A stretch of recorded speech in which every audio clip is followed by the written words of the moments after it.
여러분 혹시 이런 생각 해보신 적 있으세요? 치아가 더 하얘지면 인상이 밝아 보일 것 같은데 미백하면 내가 더 예뻐 보이지 않을까? 최근 치아 미백을 상담하러 오신 한 분이 저에게 이렇게 말씀을 하셨어요. 치아가 예뻤으면 좋겠어요. 그런데 사실 치아가 예쁜 건 단순히 하얗다고 해결되는 게 아닙니다. 치아 배열이 고르지 않으면 빛이 고르게 반사되지 않아서 미백을 해도 예쁜 효과가 덜할 수 있어요. 그래서 오늘 영상에서는 치아 미백의 원리, 미백이 필요한 경우, 하지 않아도 되는 경우, 그리고 미백 후에 주의할 점까지, 미백을 하면 치아가 상하지는 않는지, 미백을 고민 중이신 분들을 위해 모든 정보를 정리해 드릴게요. 끝까지 보시면 여러분이 원하는 하얗고 예쁜 치아를 가질 수 있는 가장 좋은 방법을 알게 되실 거예요. 치아 미백은 크게 세 가지로 나뉩니다. 치과 전용 미백인데 광조사 미백이에요. 전문가 미백이라고도 하고 오피스 미백이라고도 불러요. 치과에서 전문가가 고농도의 과산화수소수 약제로 진행하는 미백이고요. 보통 약제의 반응을 높이기 위해서 광조사를 진행을 합니다. 요즘은 화이트닝 코팅제라는 것도 있는데 제 개인적으로는 미백제보다는 화이트닝 코팅제가 더 효과가 좋았습니다. 그래서 저는 치과에서 요즘 화이트닝 코팅제로 미백 치료를 하고 있어요. 두 번째는 자가 미백, 홈 미백이라고 하는데요. 투명 틀에 저농도의 과산화수소수를 짜서 스스로 집에서 사용하는 미백제예요. 보통 한 2주 정도 매일매일 진행을 해요. 농도는 치과 전용 미백의 절반 정도지만 한 2주 정도 매일 한 6시간에서 8시간 정도 적용을 해서 꽤 효과도 있고 또 어떤 분들은 치과 전용 미백만큼도 효과를 보이더라고요. 치아 색상을 가이드하는 쉐이드 가이드라는 것이 있는데요. 체크를 해보면 치과 전용 미백만 해도 적어도 한 단계, 많게는 두세 단계 정도 밝아져요. 자가 미백도 같은 정도 효과를 보이고 있기 때문에 예산에 따라서 결정을 하시면 될 것 같아요. 셀프 미백은 올리브영이나 인터넷에서 파는 미백제인데요. 과산화수소수가 3% 이내로 매우 적어서 미백 효과를 막 낸다기보다는 미백 후의 관리 정도의 효과로 사용하는 것을 추천드려요. 이런 세 가지 치아 미백은 정도가 다르긴 해도 각자의 목적에 따라 모두 효과가 있다고 저는 봅니다. 그런데 이런 미백을 고려하기 전에 진짜 중요한 포인트를 생각을 해야 되는데요. 첫 번째로는 치아 배열이 중요해요. 20대 초반의 여자분이 미백 상담을 하러 오셨거든요. 근데 이분께 왜 미백을 하려고 하세요? 라고 여쭤봤더니 치아가 예뻐지고 싶어요 라는 답을 하시는 거예요. 근데 보통은 치아가 깨끗해져 보이고 싶어요 라던가 치아가 하얗게 되고 싶어요 라는 게 일반적인 답이거든요. 그래서 그분의 치아를 찬찬히 한번 보니까 이분은 앞니가 벌어져 있었는데 뭔가 치아가 예쁘지 않은데 그게 색상 때문이라고 잘못 생각을 하셨던 거죠. 바로 치아 교정을 하시고 교정이 끝나고 치아 미백도 고려하기로 하셨어요. 치아가 삐뚤거나 겹쳐져 있으면 치아에 그림자가 져서 어두워 보이기도 하고 빛 반사가 고르지 않아서 치아 미백을 해도 효과를 덜 봅니다. 치아 미백을 고려하시는 분이라면 왜 치아 미백을 하고 싶은지, 치아가 예쁘지 않은 원인이 다른 곳에 있지는 않은지 한번 꼭 확인을 하셔야 돼요. 최근에 교정이 끝난 여자 환자분이 계셨는데요. 이분은 치아 겹쳐짐도 굉장히 심하고 잇몸도 나빠서 교정이 끝나고 나서 블랙 트라이앵글 치료로 레진 치료를 하셨거든요. 치아가 예뻐지고 싶다는 생각이 강하신 분이라서 교정이 끝나고 또 미백을 원하셨어요. 이 블랙 트라이앵글 레진 치료한 곳은 치아 미백이 안 되거든요. 자연 치아 표면에만 미백이 되기 때문에 치약이 얼룩덜룩해져 보일 수가 있어요. 미백제는 천연 치아에만 효과가 있습니다. 보철물이 있는 경우에 또 미백이 안 되거든요. 만약에 보철물이 있다면은 미백 후에 크라운을 다시 맞추는 방법을 고려할 수 있어요. 치아 미백을 하면 치아가 손상된다고 치과 의사들은 잘 안 한다고 하는 영상도 있고요. 치아 손상을 걱정하는 댓글도 굉장히 많더라고요.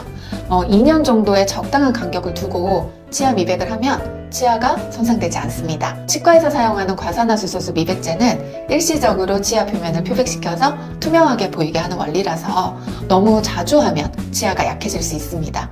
그래서 안전한 미백 주기를 지키는 것이 중요해요. 치과 전용 치아 미백이나 자가 미백을 하면 치아가 시릴 수 있어요. 아픈 느낌도 있어요. 일시적인 현상이라서 크게 걱정하지 않아도 되지만 시리고 아픈 정도와 기간에 따라서 치과에서 불소 치료를 병행할 수도 있고요. 아니면 고농도 불소 치약으로 관리를 할 수도 있습니다. 하루 이틀 정도는 타이레놀 등의 진통제를 드셔도 돼요. 치과 전용 미백에서는 잇몸 보호 댐을 붙여서 하니까 안전하긴 해요. 가끔 미백제를 잇몸에 좀 가깝게 바르다 보면 약간 스며드는 경우도 있거든요. 자가 미백 때도 미백 틀에 미백제를 좀 과하게 짜면 잇몸에 화상을 입을 수 있어요. 화상을 입으면 처음엔 잇몸이 약간 따갑고 아프면서 색깔이 하얗게 변하다가 나중에 회색으로 변해요. 그러다가 다시 원상복귀는 되는데 이때 잇몸 치료에 도움이 되는 것이 비타민 E예요. 하루 한 두세 번 정도 화상 입은 잇몸에 발라주면 빠른 치유에 도움이 됩니다. 금연하면서 스케일링하고 미백하러 오시는 분들 많으시거든요. 아마 담배 피우는 동안 착색은 어쩔 수 없다고 다들 포기를 하시는데 금연을 결심하니까 치아도 깨끗해지길 바라시더라고요. 담배의 타르 성분은 치약에 착색을 남겨요. 금연하면 더 이상 착색이 심해지진 않지만 이미 생긴 변색은 깨끗이 스케일링과 치면 세마를 하고 치아 미백을 해야만 제거할 수 있어요. 치아 미백 방법을 조금 본격적으로 한번 비교를 해볼 텐데요.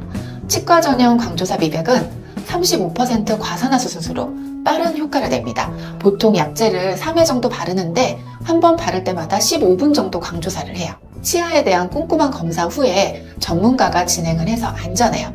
미백하는 동안 시릴 수도 있고 미백 후에 하루 이틀 정도 치아가 아프고 시릴 수도 있습니다.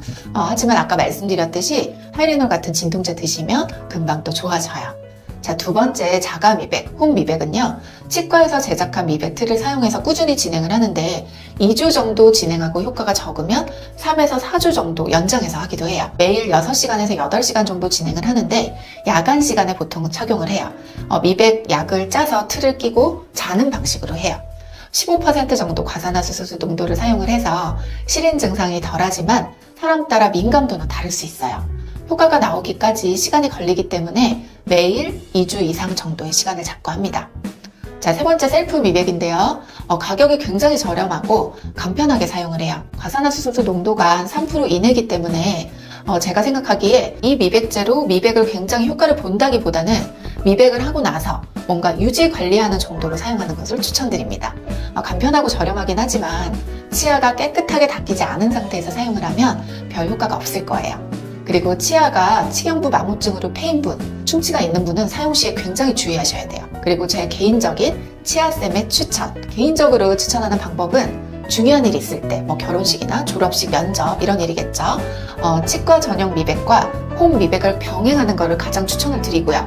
그 이후에는 3개월에서 6개월에 한 번씩 스케일링과 치면 세마, 그리고 치아 톤업을 꾸준하게 해주는 것을 권장을 합니다. 치아를 깨끗하게 하는 것이 치아를 하얗게 유지하는 데도 도움이 되고 하얗게 보이게 하는 것에도 도움이 되거든요.